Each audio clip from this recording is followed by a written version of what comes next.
Cancer, welcome to your energy reading. It's my pleasure to read for you.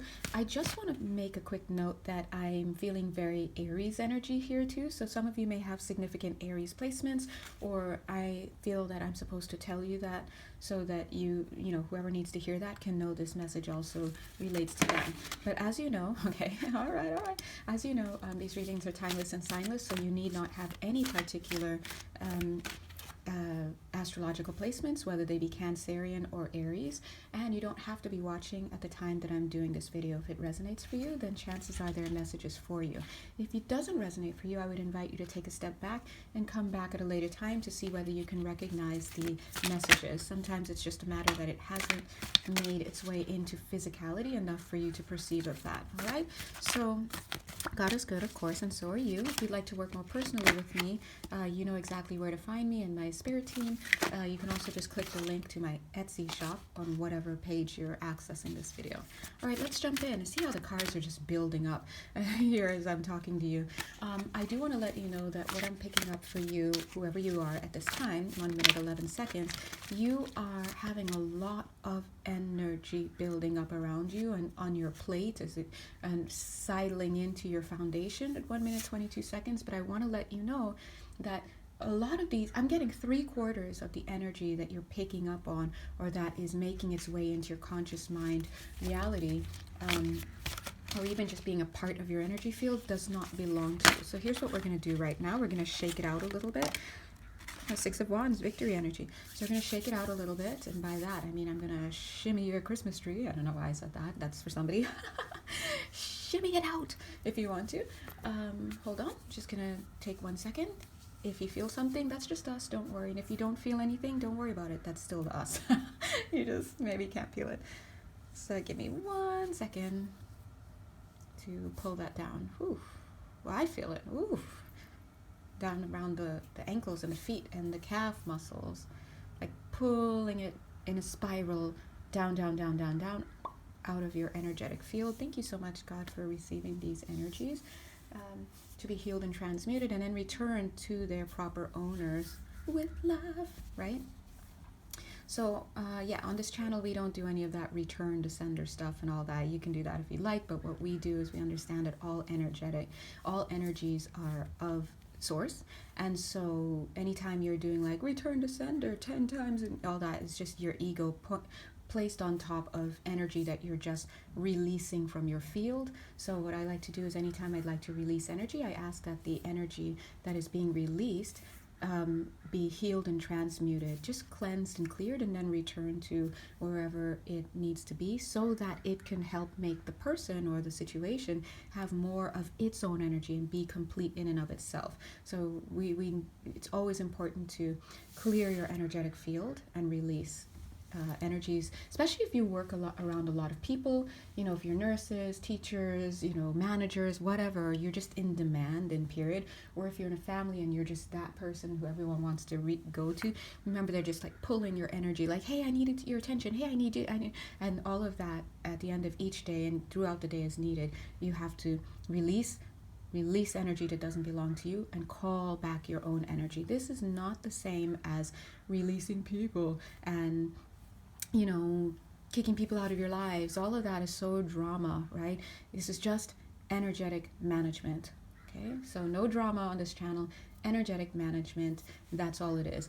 And always remember that you cannot ever discard of love or loving connections or loving relations or loving characteristics between you and another person, or you and a cute little animal, God bless, or you and any situation, because to do so would be like being a cute little fish in the ocean and saying, well, I'm releasing water. Like, how do you do that? Everything is made of love. That is the frequency.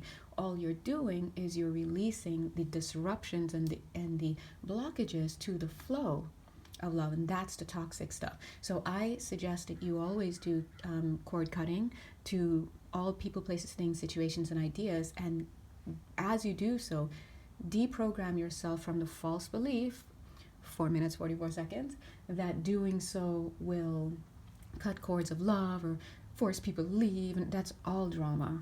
Okay, no drama channel. Drama might sell services, but we're not about that on this channel because we're just keeping it real. That being said, hold on, let me just check. I'm getting an area of the liver for somebody here, so we're just going to do a quick liver cleanse for everybody. Make sure that you guys are hydrating properly. Also the gallbladder system for somebody. All right. Some of you may have felt that energy just leave your left hand a little bit, right? We're just in the field, and that's maybe you needed to feel like, oh, it's working. But always remember, just because you can't feel it doesn't mean that energy's not being coursed through you. It's just that maybe you're not able to perceive of it at a conscious mind level, and that's fine, you know? We're out here. What else? I'm getting that some of you are getting a stamp of approval on the right hand, like in the palm of your hand. What it means, good God knows. But it's a stamp of approval, so you know, I'm not even going to hazard a guess, because then we're going into the realm of a personal reading where those details will differ depending on who you are. I'm also getting some vocal box training needs to come in for some of you, myself included. Oh my gosh, I've gone through so much with the throat chakra this year that I'm like, I need to like really get myself back into some paces with this throat chakra and also the physical part. So that's why we're talking about the vocal box, you know, whether it's vocalizations, you know, singing practice, things like that. What else? Some of you, I'm getting in the back of your throat, the back of your neck. Some of you, remember, we have corresponding chakras in the back. You know, you're very aware of the chakras you have coming out. Oh, of course, where's my little guy? Here he is, ding. You know, we're aware of the chakras up here and in the front. If you turn him to the side, like that, you'll see those coming out like little cones of, you know, vortices of light just extending. But if, and I know some of you already know this, if not most of you, there are corresponding chakras in the back. So the heart chakra, for example, has a chakra coming out the front as well as in the back. And the main function of a chakra is to metabolize energy from the universal field. All right, that's all it is. So that's why we want to make sure that the chakras are up and running so that energies can go in as they need to, be properly metabolized for your individual energetic field, and then be released. When your chakras are out of balance and whatnot, it contributes to your own projections. And projection is basically you shooting out your energy and then it being retaken back up by your same chakras, and you have the false belief that, oh my God, this is something new. You know, you're just projecting onto your field. So so anyway, I'm not going to wax on poetically about the importance of energetic hygiene here. That's for a later time, but I do want to just let you know, and for somebody here, they are asking you to, it's not to alarm anyone, by the way, you know, I'd let you know, and this is not that, but to keep an eye on your medical approaches. Now, I'm not sure why they're saying medical approaches, but I will let you know that I'm stopping short of saying medical history or medical status right now. So if you're like, oh, but my body is like, I had these pre-existing conditions, and is that what Jay's talking about? No, that's not what Jay's talking about. I'm Jay. Hey, Janelle.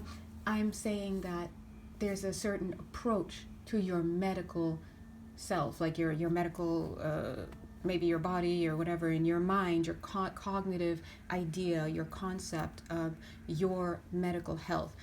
Take a different approach to it. Now that is going to be the realm of a personal reading for you, and how that should apply to you. For some people it's like, hey, stop thinking that you're sick, you're not. For some people it's like, hey, you keep thinking that, oh, your dad had diabetes, so now you're gonna have it, and now you're like moving around like you're a diabetic and you're actually not, and you're just creating those conditions for yourself. That's for someone else, for example. So depending on, oh, and that ties in, because for some of you, somebody here, some of you may actually be caretaking or literally be surrounded by people who have adverse health symptoms or health situations in their physical bodies, and so you subconsciously kind of come to equate, like seeing that makes that a stronger belief, that possibility for you become a stronger belief in your field. Just because that person in the household is having that issue does not mean you will have that issue. If you look in your soul chart, immediately you're like, oh, that's not even within the and it's not on the docket for you,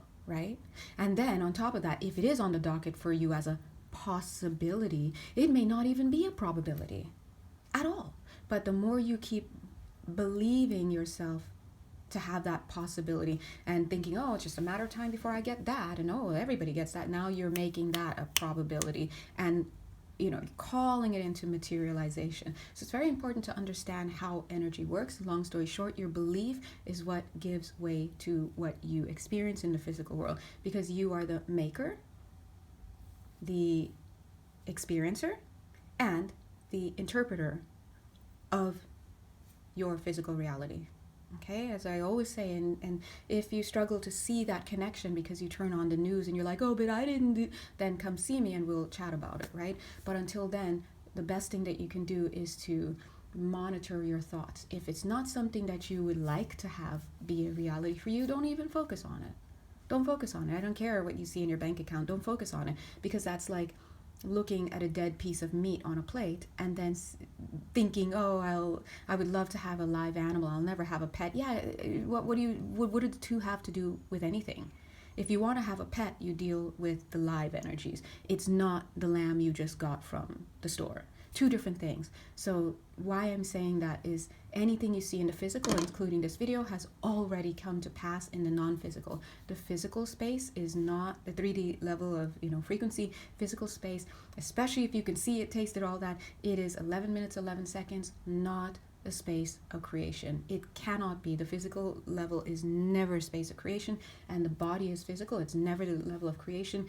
The labs are physical. It's never the level of creation. It's impossible to create anything at the physical level. I don't care if you sat down, you're like, I built this company from top to bottom. It doesn't matter. You didn't create it in the physical. That came to pass in a non-physical. Why do you think us readers are able to see these things? Because they're in the non-physical field where the real now moment and space of creation is possible. By the time it's manifesting in your physical, you need to only be concerned with one question, and that question is, do I want more of that, and do I not? If the answer is no, then take your mind off it. Don't even look at that. And then focus on closing your eyes if you need to have that further disconnect from what you see around you, and start acting as if. I'm telling you, that is going to be what pulls it in. All right?